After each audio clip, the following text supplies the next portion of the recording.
What's going on, everyone? Welcome back to the show. So I've been talking about this for some time now when it comes to Democrats being energized to vote. And today we're going to react to a clip. This is Harry Hinton talking about the current state that we're in right now when it comes to the midterm elections. And we've seen Democrats really show up to vote in special elections. Democratic candidates in special elections are outperforming what their numbers look like back in 2024. And if we see Democrats outperform in this midterm election, we're most likely going to see some type of a wave election. And so I want to show you this clip first. We'll talk a little bit about it. Then we'll go over and take a look at the Senate map. I like to look at the Senate map because when it comes to the House map, Democrats will most likely take back the House, but when we're looking at the Senate, it's going to be much more challenging. And so if we do see this wave election, what will that mean for the Senate? So that's what we're going to focus on in this video. But first off, you guys can do me a favor. Please like the video. And if you're watching this video and you want to see more content like this, please consider subscribing to the channel. So let's take a look at this clip. This is Harry Hinton talking about Democrats being energized to get out and vote. Here we go. Other key factor, right, is it's one thing to have a lead. But if you're not going to show up and vote, what difference does it make? And this tells the story. Absolutely certain to vote in November. Democrats, 75% of them, when you include the leaners, say that they're absolutely certain to turn out and vote in this midterm election. Republicans, it's just 67%. Now, this is an 8-point advantage, which is very, very important because essentially what that means is you can take that House lead that Democrats have, and if the likely voters, the actual voters, match this absolutely certain to vote in November, that means that lead would be even larger, I feel like I'm in the movie Airplane. Larger. Anyway, I'm not sure if that's exactly quite right, but it's how I remember it in my head. But this 8-point lead is historic. It's historic. This is why I keep saying that Democrats are in a historic position heading into the midterm election. And so you see, based on that polling, Democrats are more energized than Republicans. This can mean a lot when we're talking about states like Texas, when we're talking about states like Alaska, even potentially states like Ohio. When we see that Democrats are energized to vote and they want to vote at a much higher rate than Republicans are considering voting, that is going to help some of those close races. That will help a Tallarico. That will help a Peltola. That will help a Sherrod Brown. And so if this polling is correct, this is a good sign for Democrats. Now, they go further. I'm going to show you another clip of Harry Hinton talking about the numbers, and he's going to go back from 2006 until now. Here we go. Midterms. Well, what are we dealing with? Well, at this point in midterm cycles, Democrats right now have a 7-point advantage, and that is, again, the strongest that they have had. You got to go all the way back to 2006 when Democrats had an 11-point lead. But this 7 points, look at this. It's more than double what Democrats had in 2018 when, of course, they were able to take back the U.S. House, gaining about 40 seats, maybe 41, depending on how you measure it. But the bottom line is you don't have to worry yourself with the details. That's my concern. But Democrats have a clear advantage on that. Now, I know what you're saying. Hey, Republicans have been doing all this redistricting, right? Especially in the South as of recent. Well, this 7-point lead, well, it overcomes, even with the redistricting, it overcomes that barrier. Because take a look at Democrats in the National House vote margin. Right now, their lead, 7 points. What is needed in order to take back the U.S. House with redistricting? You need only a 3-point advantage. Now, I want to give some context to what he was talking about there. So he was talking about the Congressional generic ballot. That's what he was showing us, the 7%. And so we're going to take a look at Real Clear Politics. Now, there are different sources out there that are looking at the Congressional generic ballot. So it's not just one source. This is an aggregate of the polls. That's why I like to take a look at, when we're looking at these, Real Clear Politics, some of the other aggregators. They do a better job because we're looking at a variety of different polls on average. And so what he was showing was at 7%. Real Clear Politics has it at about 6.8% right now. That's the generic ballot. Now we're looking at June 2nd, June 3rd of this year. Now, if we go back, because he went back to 2018. If we go back to 2018, this is what we're looking at. Okay, so these are the final numbers here, but if we move back to June, let's see, June 1st, June 2nd, June 3rd, around there, you see that plus 3.2%. And so the numbers that we're seeing at this time period back in 2018 was plus 3.2%. What we're seeing right now is closer to 7%. So that's what he was talking about. And you see, back in 2018, you see this huge spike for Democrats in June. Now, this could be as a result of people they're starting to tune in to what's going on in the midterms. They're starting to say, okay, we're finding out who the candidates are going to be, and we really want to support different candidates or what have you. So that could be the result there, because we know it's primary season right now. So we're starting to see the candidates develop. We're starting to see the nominees on both sides. And so if we move forward and look at what's happening right now, Democrats their numbers were a little bit higher. It was 7.7% here. This was just the end of May. We did see a dip here.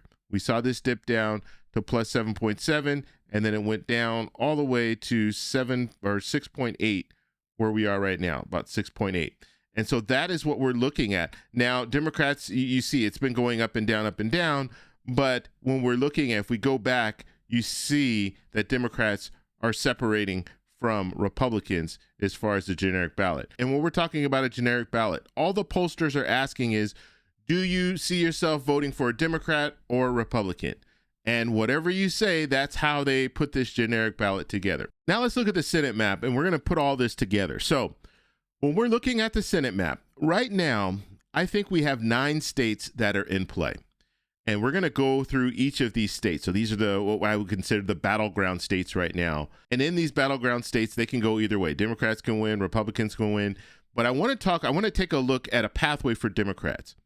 And when we're looking at the pathway for Democrats, the first thing that Democrats need to do is they need to defend 3 states.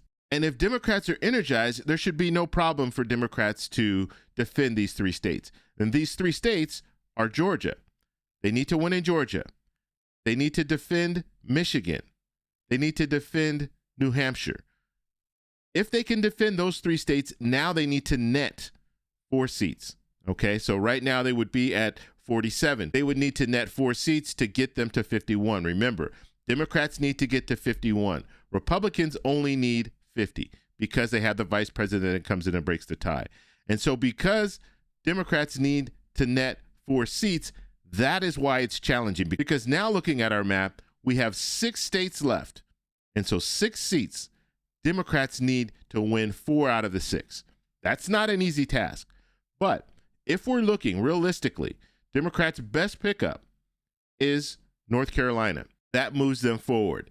And then their next best opportunity is Maine. Now, I know Plattner, there was a scandal recently in his campaign, but I still think, and just looking at the polling, I mean, the last poll that I saw, and we'll have to wait to see new polls come out after the scandal, but this is before the scandal broke, Plattner was 9 points ahead, and he was consistently ahead in all of the polls. Okay, and remember, when we're talking about Maine, what's different about Maine is Maine went for Harris in 2024. So we already know that Maine leans for Democrats.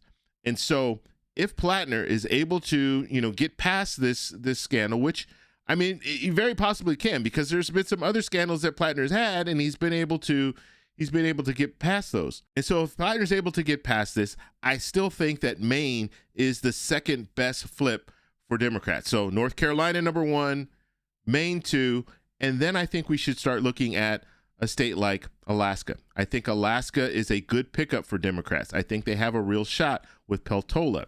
And I heard some news. I wasn't able to confirm this before I did this video, so I'll either put the information on the screen or I will talk about it later. But I heard that there are 2 Dan Sullivans that are going to be on the ballot. So you have 2 Dan Sullivans that are both Republicans. Now, remember, in Alaska, they don't put the incumbent. Usually when you're voting on a ballot, they'll have like a incumbent, so you'll know that that person is the current person in office.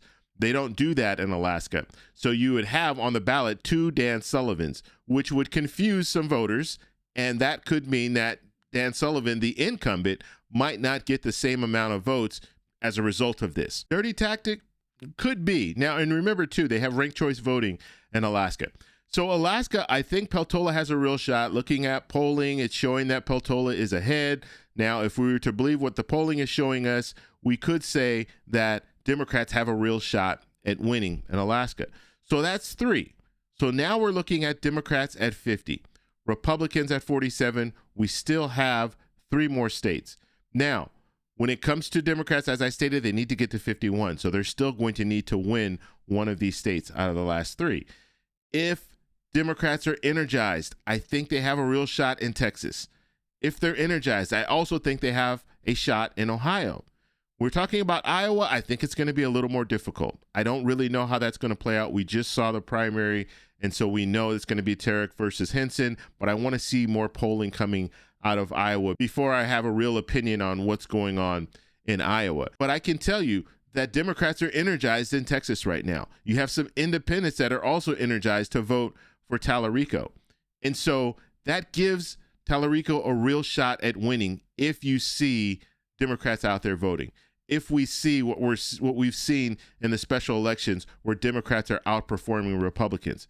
If we see that, Tallarico has the shot, because Paxton, you don't have the same energy for Paxton. So you might have Republicans that'll say, you know what, I'm voting for Republicans, I'm voting for Paxton, but they're not really energized. And so this is an open seat. So that incumbent advantage, it's gone. Okay, so if we're looking at Texas, if Democrats can win in Texas, now Democrats and independents are at 51. They take back control of the Senate.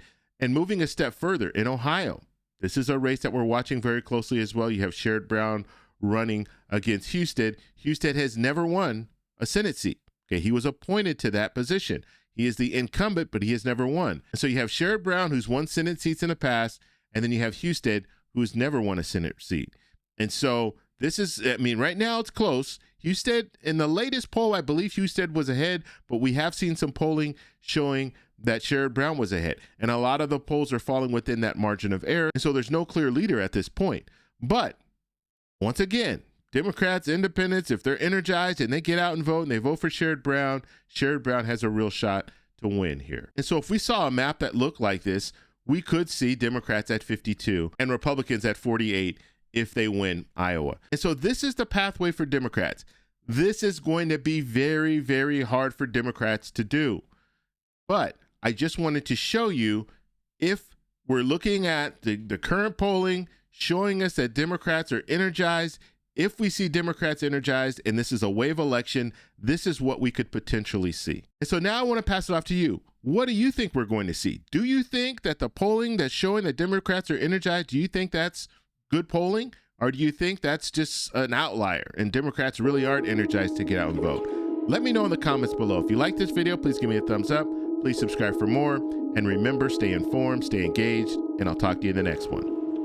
Bye. So that's all we have for this video. Make sure if you guys want to send me an email, you can do that, david@thetecshow.com. Like the video, subscribe for more, and check out these videos over here for some more great content. Talk to you later. Bye.